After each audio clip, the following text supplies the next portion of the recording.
sweeter he grows. The longer I serve him, the sweeter he grows. The more that I love him, more love he bestows. Each day is like heaven, my heart overflows.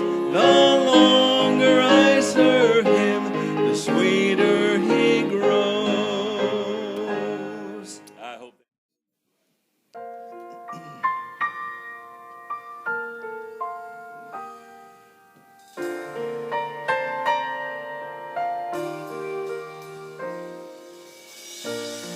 Every day they pass me by, I can see it in their eyes.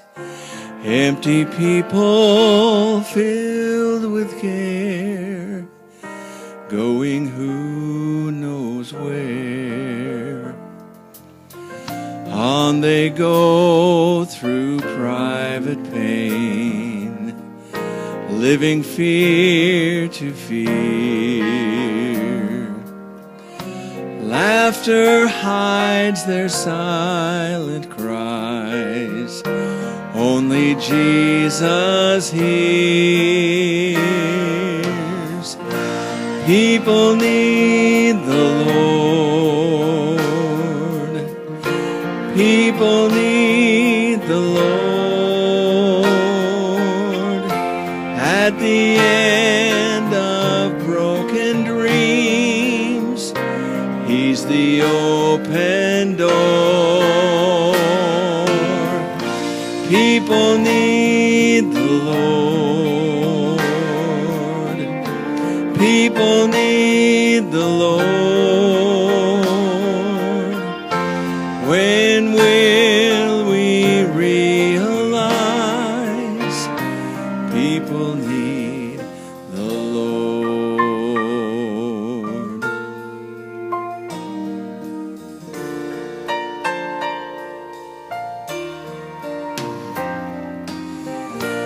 We are called to take his light to a world where wrong seems right. What could be too great a cost for sharing life with one who's lost? Through his love our hearts can feel all the grief they bear. They must hear the words of life only we can share. People need the Lord. People need the Lord. At the end of broken dreams, he's the open door. People need the Lord. People need the Lord. When will we realize that we must give our lives for people need the Lord.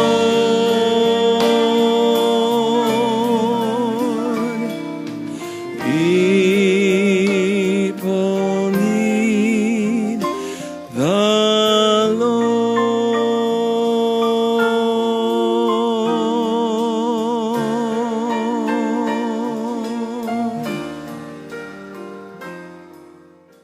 I refer to this text in the Bible as the I told you so text. You see, Paul basically said, don't go. We'll get in a shipwreck. They decided to vote on it. They went. They got shipwrecked. Things didn't go so good. Kind of like this morning, you better just rely on God's man to be the leading and God to be leading you. And these guys should have just said, yeah, this is Paul. He's kind of a big deal. He's very connected to God. If he says there's going to be a shipwreck, let's just buy that story. And so you're looking at this story and you find something interesting. And I got this ship here because I wanted to find something that looked menacing. Because this was a ship that was traveling with prisoners. Now, I don't know how many of you have actually stepped foot in a prison. How many? I mean, like a legit prison, right? So, not that I've actually gone to prison. I've just been into a prison for prison ministry, right? And so I'm in Hutchinson, Kansas one time, and they have a prison there.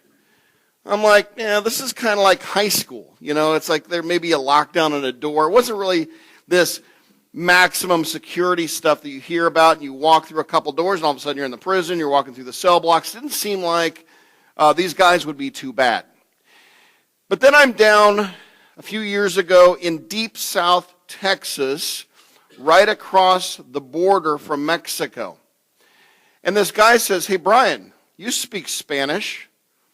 There's a local prison that has prisoners in it that they're all from either Central America or Mexico. If you want, I can get you in and you can go speak. And I thought, oh, well, that would be nice. Now, in my mind, I'm thinking Hutchinson, Kansas. All right, so we drive up to this prison, but on the way, he's communicating to me, and he starts telling me stories. Now, I'm thinking again, I thought Hutchinson, Kansas when he talked to me. So he goes, well, have you heard of those stories where in Mexico the cartel is throwing grenades into discotheques and injuring people, or they're hanging people on bridges, or they're cutting heads off and rolling it into these places? You see, he told me these stories on the way to the prison after I'd already agreed to go to the prison.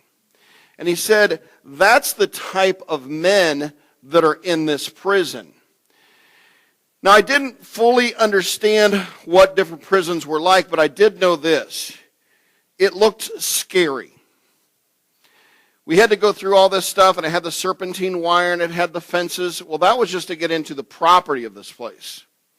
And then once you get into the property of this place, then you had to go through this door where somebody pushes a button, and then you go through a door, and then the door closes behind you, and then you get authorization to go from this door, now that you're enclosed in this space, into another door. Then they said, this is the guy that's speaking tonight. Okay, so that somebody had already informed somebody that I was coming. So I don't know how many times we did it, but a door would open, we would step through, they would shut the door, then get authorization for us to walk down the hall to go to the next door, and they would open it, and so on and so forth. Now, I lost count how many times we did that. But I did know this. Nobody is breaking out of that prison. I don't care who you think you are, what kind of tricks you have. You are not breaking out of that prison. Now, he's already been telling me all of these stories. I'm thinking, I'm a pastor. These are the worst people on planet Earth. And then things are popping into my mind. And I remember this very well. I thought, wouldn't it have been a good idea for me just to record something and send the tape in? Or send a USB in, and then they could just listen to me. It's like the same effect. They get to listen to me or whatever. Now, I don't know how many prisoners were in this prison, but something like 35 or 40 show up to this service that I'm going to speak at. And he explained some people will just come to the service out of sheer boredom for something to do. And I'm looking out at a bunch of men that in my mind, all of them looked like they wanted to kill me. Now, it could have been paranoia. It could have been the fact that they're just tough guys in prison, and that's what they always look like for the intimidation factor. And I'm thinking, I need to become these guys' friends real fast. So, man, I went around shaking hands, speaking in Spanish, talking about Managua, Nicaragua, and you're just trying to be everybody's buddy, right? Because I didn't want to be anybody's punching bag. Because it seemed to me that the prison guards to the prisoners we were outnumbered. I spoke that night. A half a dozen of them came forward. Toughest men I've ever seen in my life, crying and accepting Christ.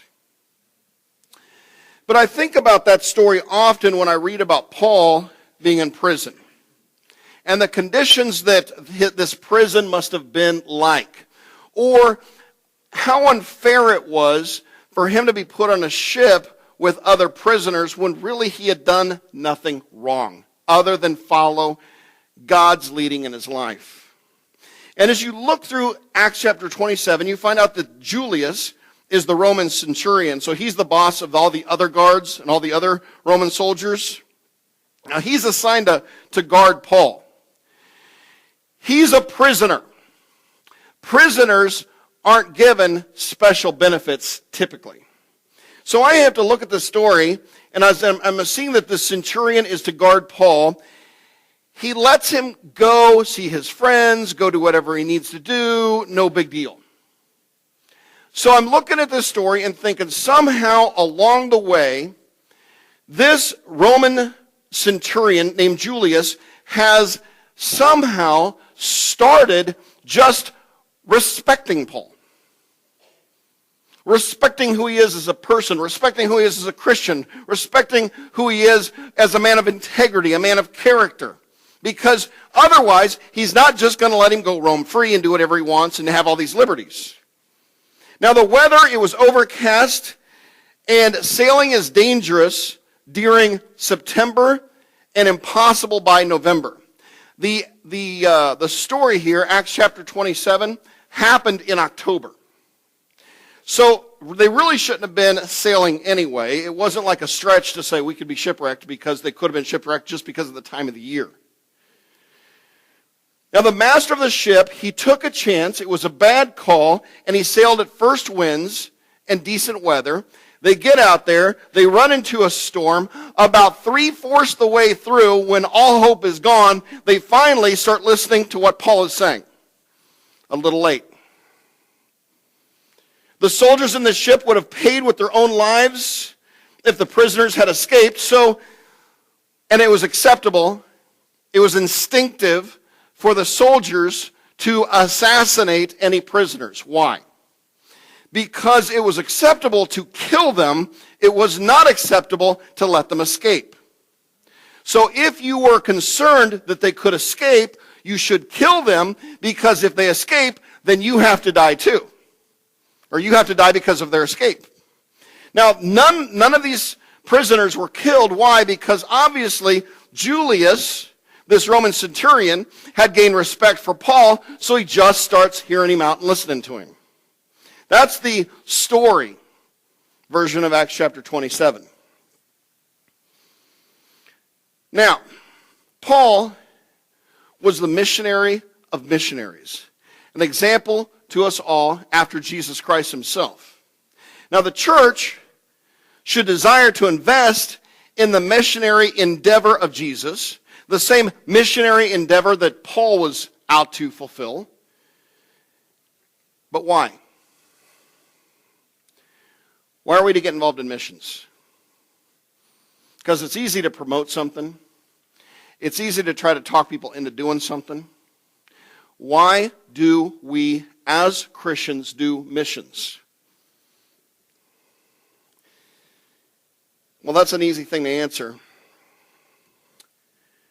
Because missions, in the simplest format, is God-given marching orders for the church. That's why we do missions. That's the why. So when you choose to do or not to do missions, you are choosing to do or not to do the will of God. The statement that I use frequently in Nicaragua, and I used for the first several years when I was talking to people after they'd been saved about baptism, I would say the first step of obedience as a Christian is to be baptized. Well, then it dawned on me one day, as you would meet people occasionally who had not been baptized, or maybe they had been saved somewhere else but never baptized, it dawned on me that if the first step of obedience as a new Christian is to be baptized, if you chose not to be baptized, your first step of obedience as a new Christian is to go against the will of God and be baptized. So you can either choose yes or you can choose no. You can choose the right move, you can choose the wrong move. Here's the deal. As a pastor or a missionary or a fellow Christian, in essence, when we preach about missions and we talk about missions, or we talk about anything that's a biblical principle, in essence, what we do as preachers is we just say, boom, the ball's in your court.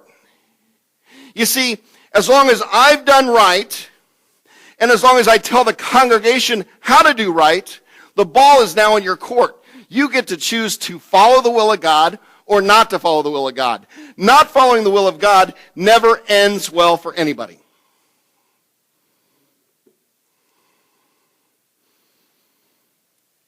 We are to go into all the world and reach the lost. That's the mission. That seems like an impossible task.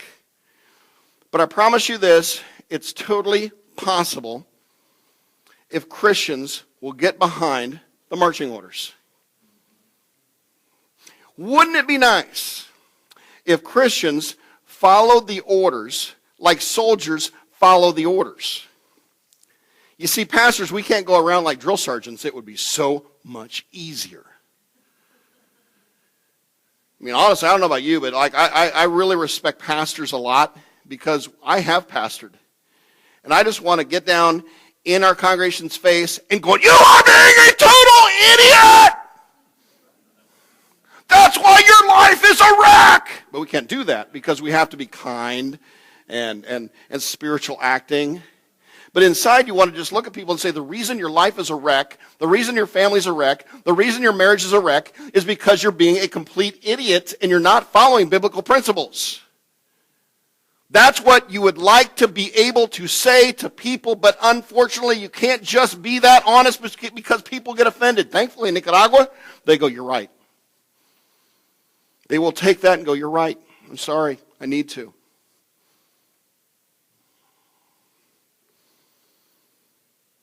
It's totally possible to fulfill the Great Commission.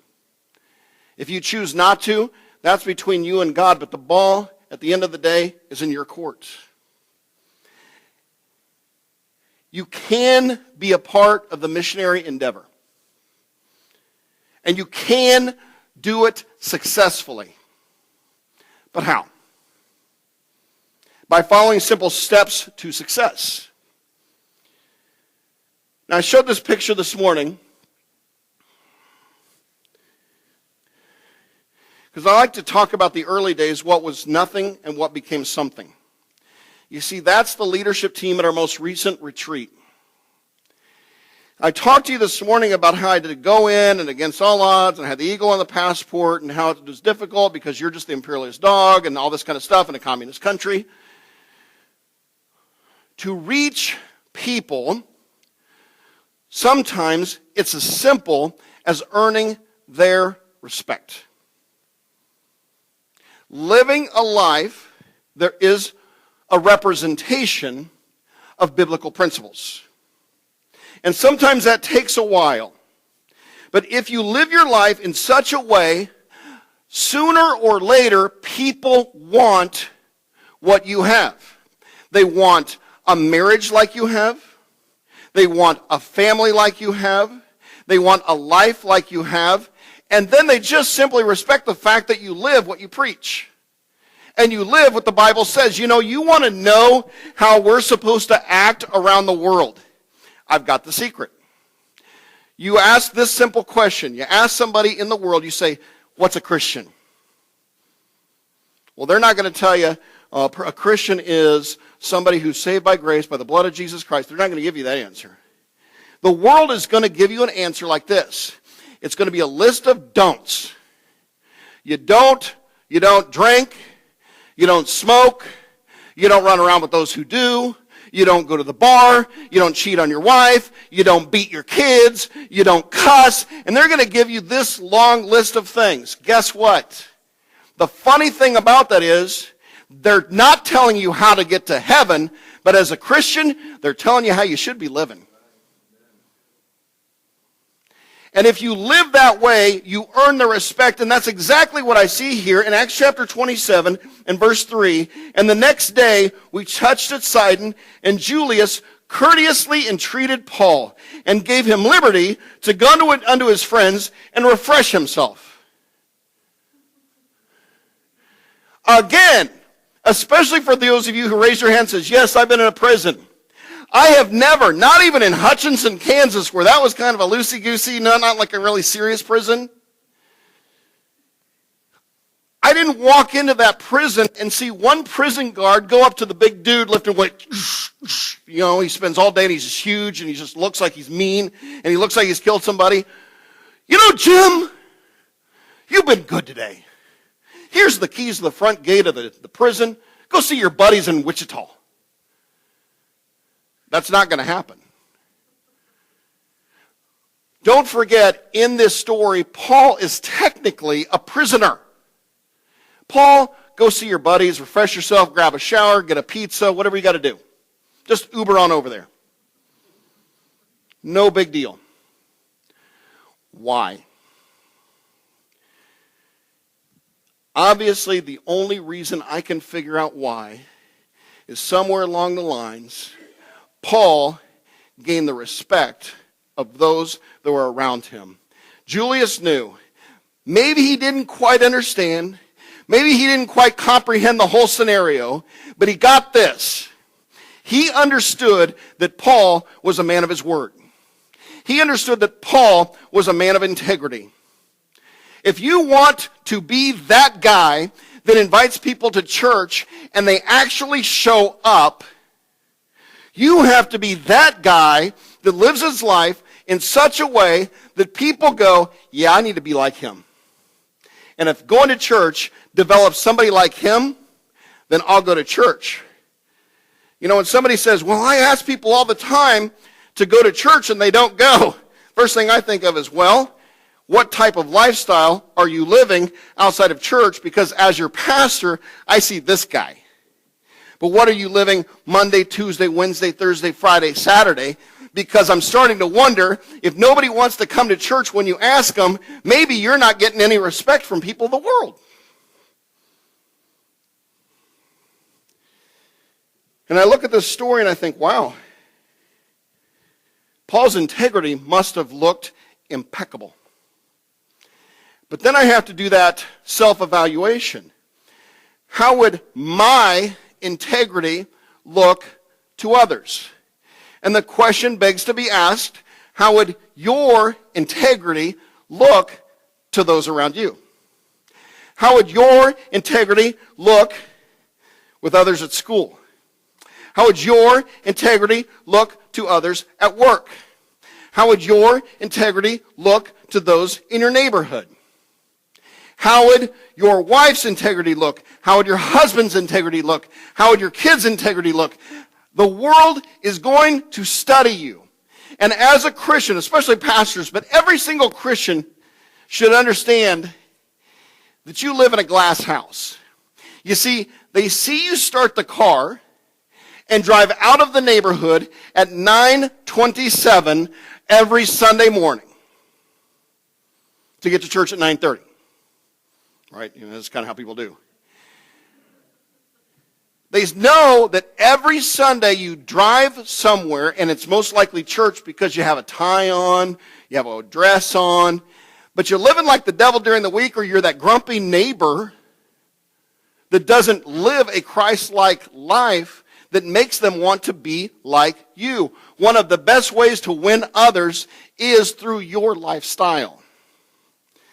So what am I saying? I'm saying missions starts in your neighborhood. Mission starts at your house, at your work site. You can't expect the missionaries to do their job and then you not do yours, because we're all in this together. And even though Paul had to step foot into some menacing ship, he still lived his life in such a way that others trusted him, listened to him, evaluated what he said. How would your integrity look to others? You see, missions is a team event. It's a combination of integrity. You see, Pastor Lindsay can live his life impeccable. My wife can lead her life like the fourth part of the Trinity. But if the rest of the church lives like the devil, the mission stops here. Because like it or lump it, people will judge you, and you do live in a glass house, and they're judging you to see if you have what they want. The mission starts at home. Our character will repel others or draw them to the cause we are supposedly standing for. We can reach everyone, everywhere with our character. How do people see you? Do people really respect you? Will they want to be like you? Do what you do. Live a life like you live. Does your character draw them to God? Does your character draw them to the church? You know, when I bought the Managua Church, I bought it from a guy who was one of the more powerful men in the country. I walked into his office. His office was in the headquarters of the Sandinista Party. He said, "Welcome to the headquarters of the Sandinista Party. You are the first North American to ever step foot in this facility." And I thought, am I going to be the first North American to step foot out of this facility? I'm not joking. That was my thought. Because it was just a really weird feel, especially like the pictures honoring like Fidel and Mao and all these, all these, I don't even know who these people are, but I just saw lots of people that looked like really bad communist type people on the wall as I walked through this building. And so the long story short is I got a meeting with this guy. He said the property's not for sale. The grocery store chain that is now owned by Walmart wanted to buy his property. He already turned them down. And I said, yeah, but if you sell it to me, I'm going to plant a church there. I'm going to work with youth there. And we're going to impact that entire region of Managua. And he looked at me and he said, if you'll do that with that property, I'll sell it to you. And he sold it to me. But the price was $50,000. We came up with the $50,000. We bought the property. And then I was in a meeting with him and the lawyer. And he and the lawyer both said, how we do things in Nicaragua is a little bit different than how you do things in the United States, I'm sure. But how we do things here is even though you're buying it for $50,000, we'll put $5,000 so you'll pay less on the taxation of the transfer of the deed. And I said, well, I understand that. But you see, I'm a pastor and I'm a Christian. And if I do that, not only will I be lying to the government, I'll be lying before God. So I'm willing to go ahead and pay the full taxation on the transfer of the deed.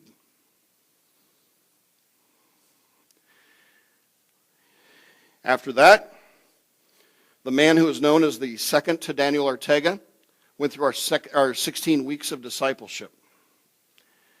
He had accepted Christ. He had a men's Bible study. And he put in the entire electrical system to the Managua Church. The taxation of the transfer of the deed cost me $3,500. He did about $15,000 to $20,000 worth of work for me after selling me the property for $50,000. You see, the point is, if we just do what's right, God can bless that. If you live your life right, God can bless that. If you live your life in such a way that actually draws respect out of people for your Christianity, God can bless that. But you can't live like the devil and expect people to come to Christ. You can't live like the devil and expect people to come to know Christ, become Christ followers, and to be giving to missions like they're supposed to be doing. And you see, if we're supposed to live our lives full of integrity, here's the problem. Once you get saved, Your first step of obedience, yes, it's baptism. But there's a whole bunch of rules after that. And you know, one of the things that the world will tell you when you're witnessing to them is that Christianity is a religion full of rules. You know what? I can't even deny it. It really is. It is in essence, not a religion, but to speak in their terms, it's just a religion full of rules. The difference is, it's not a religion, it's a relationship, like the saying goes. But it's a relationship that does come with a set of rules. Kind of like mom and dad set a bunch of rules so that you don't destroy your life. When you have a relationship with Christ, when you have a relationship with God, He has a set of rules to follow. There is a set of moral standards to follow. But on top of that, there is tithing, there is service to the local church, there is giving to missions. There's a whole bunch of stuff that comes with it, and it may feel like baggage. But if you do what's right, at the end of this life, you've lived a life that God can bless. And if you don't give to missions, let me be perfectly honest,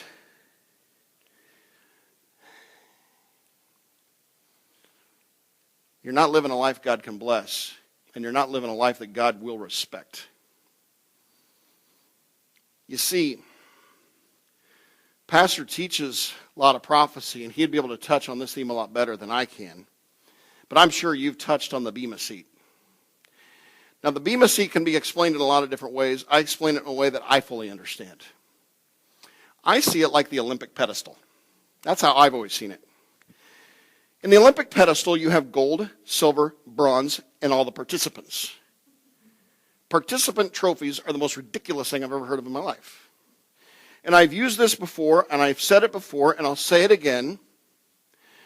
Nobody, as a high-level athlete, goes into a competition and says, I sure hope I get second place today.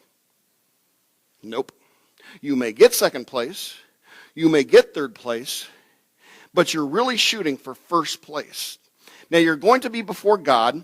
As a Christian, you will be judged. And I promise you this, if you didn't get baptized, if you didn't tithe, and you didn't serve in the church, and you didn't give to missions, at best you're going to get a participant badge.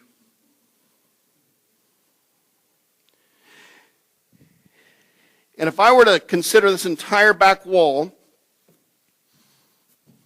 all of eternity, and there's a little mark right here. Looks like somebody marked it with a pencil because they were going to hang something. Who knows? That little dot would represent your entire lifetime, 70, 80, 90, 100 years. And everything before that dot is all of eternity past. And everything after that dot is eternity future. And how in the world would anybody seem to think it logical to disobey any of the rules of God for your life when they're meant for our betterment, and not focus on the future of eternity, but focus on that silly little dot life?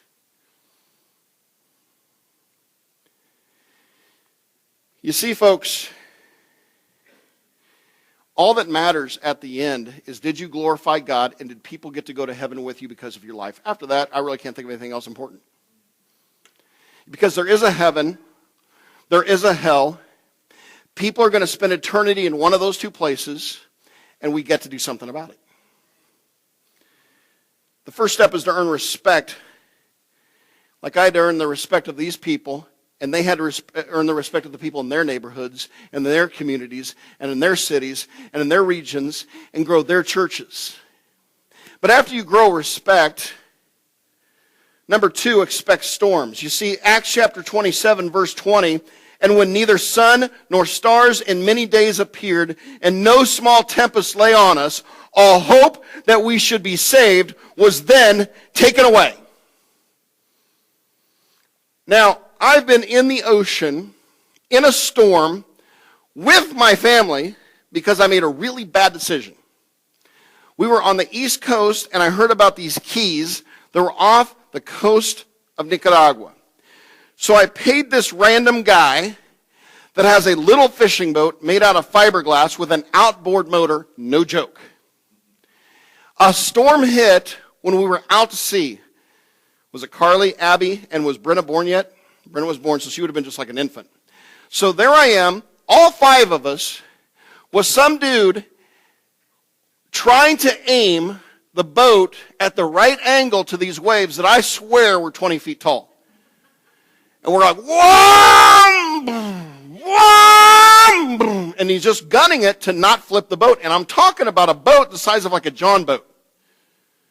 It was like a V-bottom John boat. Now, so I understand what these people are feeling like. Now, they're in a legit storm. We just had a little storm with a lot of big waves, and I was like, okay, this was so stupid. All I could think was, I'm so stupid. Why did I do this? And now it's like we were like at that halfway point, and it's like you either make it to the Keys or you try to turn around, but either way, you're at the halfway point, and my family's all going to die because I made the dumbest decision in my life. And there they are, in the middle of the sea, in this storm, and things aren't going right. All hope was gone. They were throwing in the towel. Just like the stories that you could hear from Pastor Dennis and his wife Cotton, who lost their baby a little over a year ago during the mini revolution, and our leadership could not get to them. And the long story short is they basically had to bury their baby in the mountain by themselves with a few people from the community.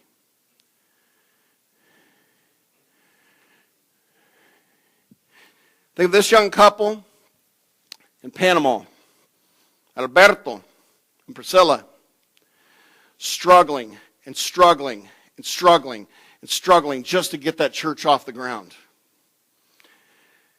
In the storms, in the fight, in the battle, day after day.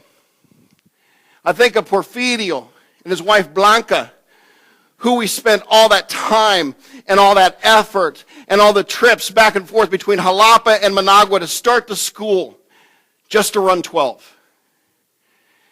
And the best thing I could do was try to act like it didn't bother me, but I was going insane that we did all that work and 12 kids were signed up for our school.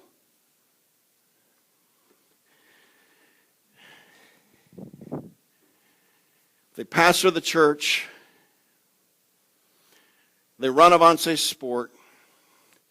They're getting at-risk youth off the streets.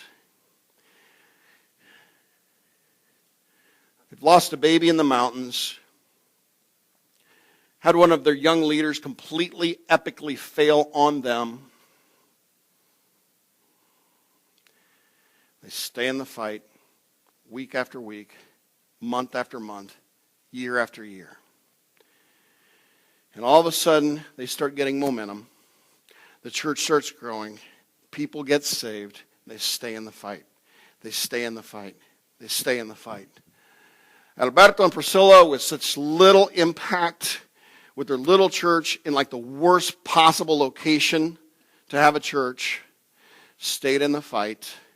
They launched Avance Sport. Avance Sport has taken off. Their church is growing. People are getting saved.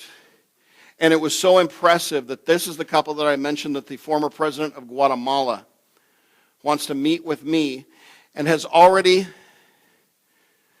given them full access to the massive soccer complex that this president owns. That soccer complex is now ran by that church, Alberto's church in Panama. The school that I just about had a conniption fit over that only ran 12 that first year, that's the one that now runs 130. And we've been turning kids away. And a foundation has offered this money. And God is moving. And we're going to build that building. It's going to be exciting. You see, one of the biggest lies in evangelism is when we try to tell people what a victorious life they're going to have if they accept Christ. That's a big fat lie.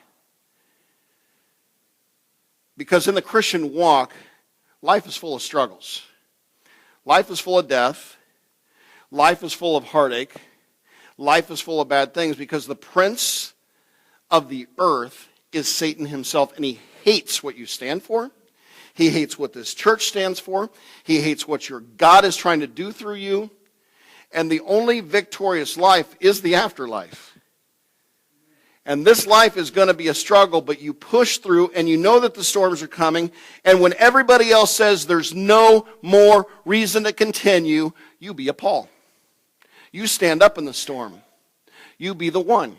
You see, it's not about just earning respect when things are going okay. It's about keeping the respect and having faith in God to get you through the tough times, and you staying faithful to God, to your tithing, to your service, to your giving of missions. You do what's right even when everything else is going wrong. Every generation must have an even bigger impact, but we need leaders to step up to the plate and teach these young kids that are coming up in the church, this is what real Christians do. And real Christians are full of grit, and real Christians complete with God's plan for their life. So that when we're dead and gone, they step up to the plate and they take over. And they continue to carry the torch for the following generations. We need people to use their resources to fund the kingdom builders of this era. I don't need any more support. I have enough support to pay our salary, and these businessmen made a deal with us, and they made a deal with the Baptist Bible Fellowship, and they're going to pay half our salary, and the Baptist Bible Fellowship, through our support, pays half our salary. We're not raising money to live better. We only raise money, and have been only raising money for over a dozen years, just to build more churches. And really, nearly 18 years. Because God's taken care of us and everything that we do and everything that we need. We don't want to live better. We want to plant more churches. And if people will say, yep, there's a storm, but I'm going to give anyway. Yep, there's a storm, but we're going to give to our tithes. Yep, there's a storm, but we're going to serve. Yep, there's a storm, but I'm going to give to Faith Promise. Why? Because it's God's perfect plan for my life, and it's not for me to question Him.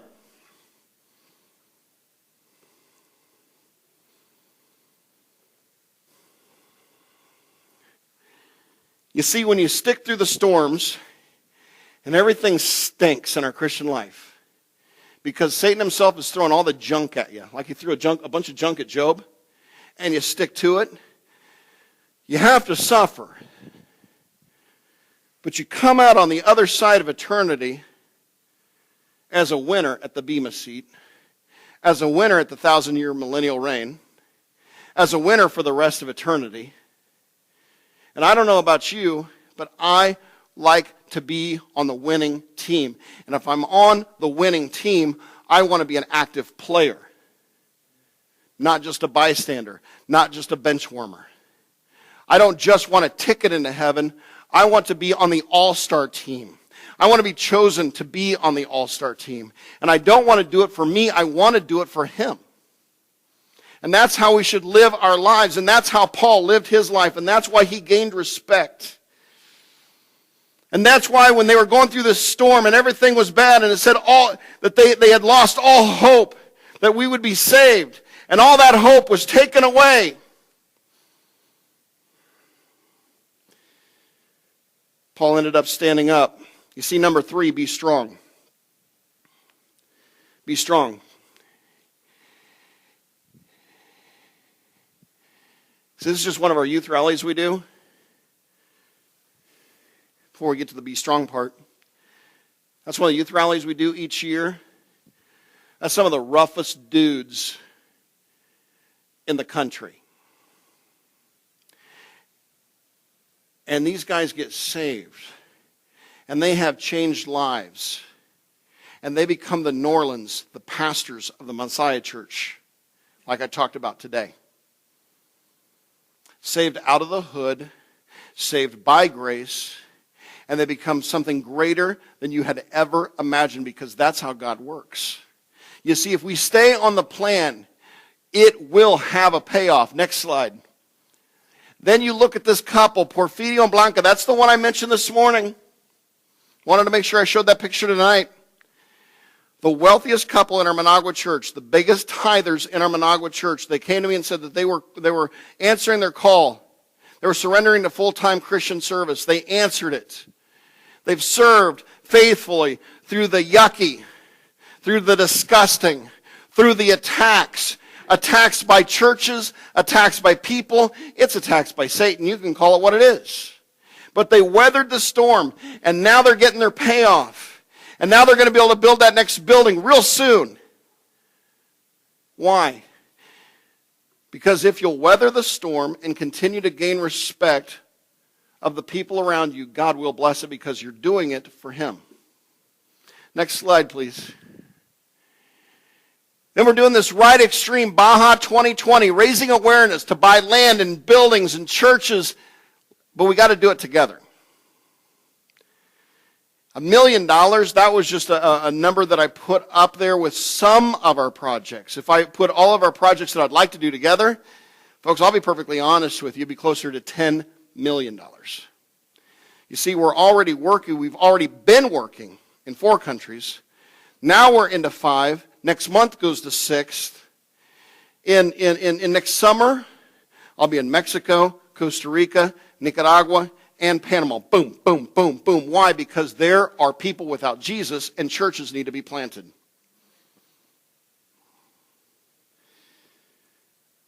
So even through the storms, you keep pushing. You keep fighting. You keep doing what's right. Next slide. But you got to be strong. Now there was a story, true story, that happened in South Africa. But before we get to that and talk about that statement, let me warn you. Don't jump off the boat. Being strong means you don't bail on the boat. See, what's the boat? The boat is now an illustration of the church for us. You jump on the boat, or you jump off the boat. You bail on the ship. You bail on the pastor. You bail on the ministry. You bail on God's plan for your life. It's not going to work out. You see, verse 30. And the shipmen were about to flee out of the ship when they had let down the boat into the sea under color, as they would have cast anchors out of the foreship. They're doing depth testing, is what they're doing. They're testing to see how deep the water is. They're going to see how far, if they can reach the anchors. Now, verse 31. Paul said to the centurion, let me put a parenthesis in there, knowing what their plans were. They were going to anchor and they were going to bail ship. Paul said to the centurion and to the soldiers, except these abide in the ship, ye cannot be saved. You bail on the ship in this story, you are a dead man.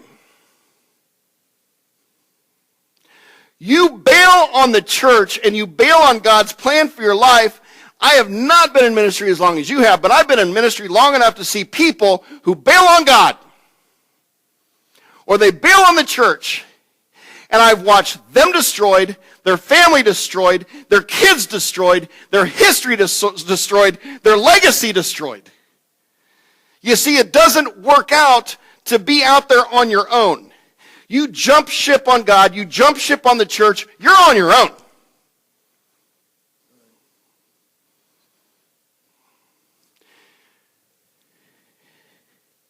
You don't stay in the ship, you aren't part of God's plan. Your plans will be the death of success, and you'll have zero significance at the end of your life.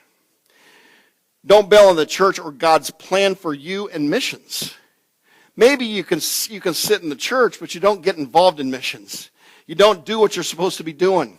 You're not tithing, serving, giving to missions. Go back to that list. Living a moral life. You see, Paul had a God-appointed meeting with Caesar. He had to make it. We know that by verses 21 through 24.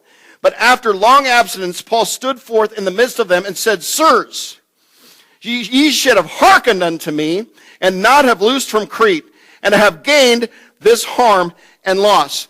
They're losing the ship, They've already chucked the stuff over the edge of the ship. This is his big, fat, I told you so. You should have listened to me. I am the mouth of God. You didn't listen to me. Now look at your circumstance. That's a pretty big, fat, I told you so. Verse 22, and now I exhort you, be of good cheer, for there shall be no loss of any man's life among you, but of the ship.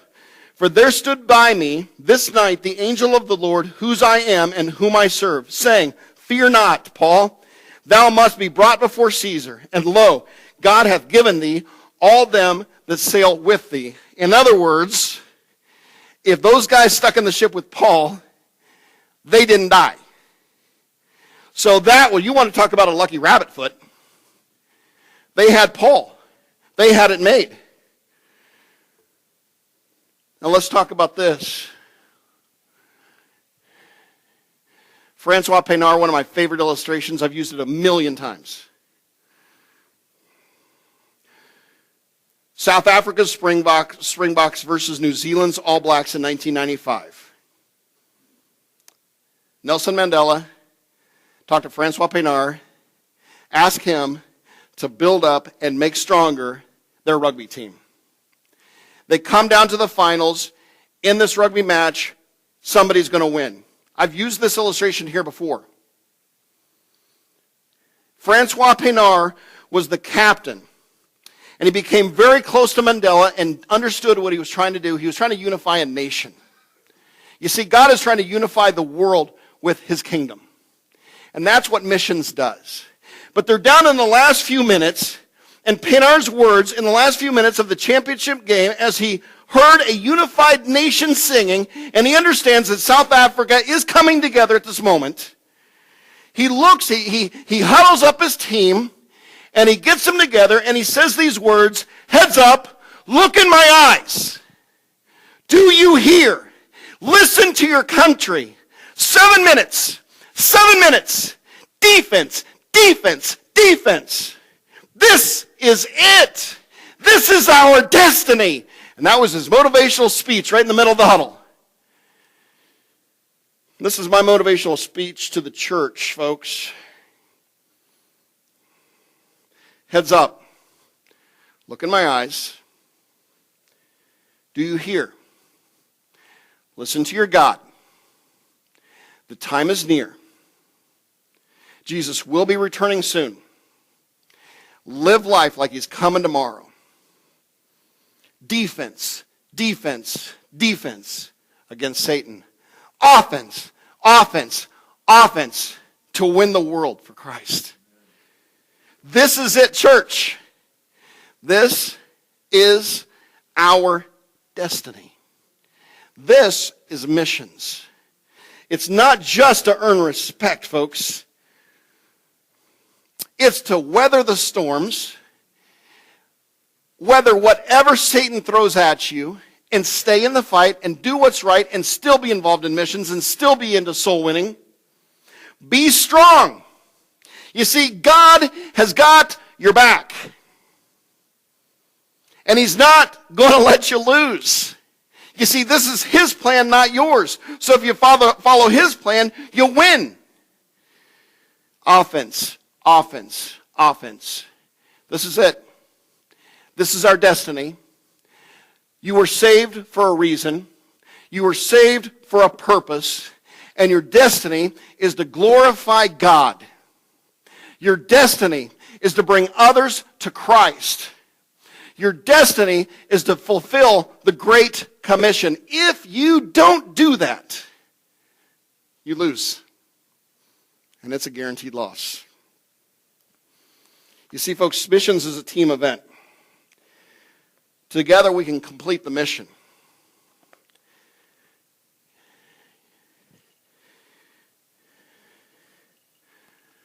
Those early Christians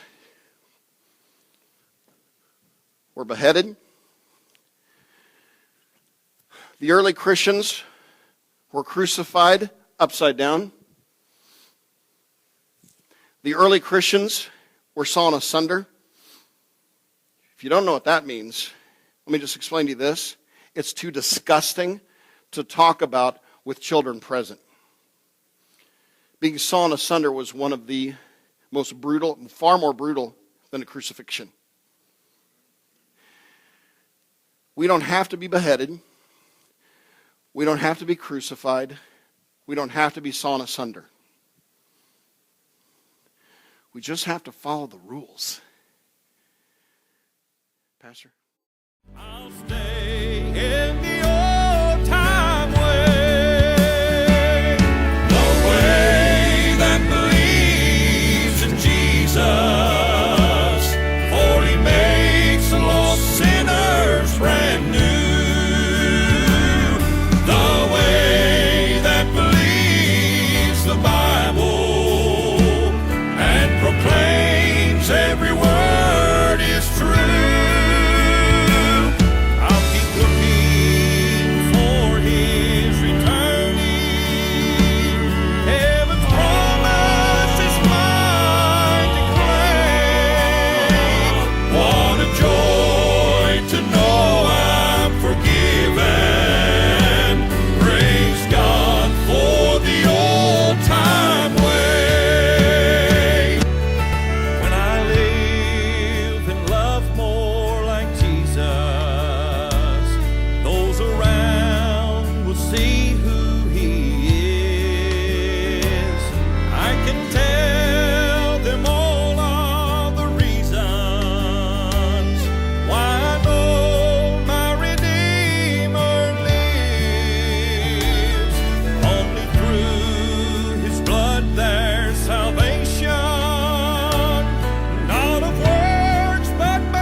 Standing firm on the solid foundation.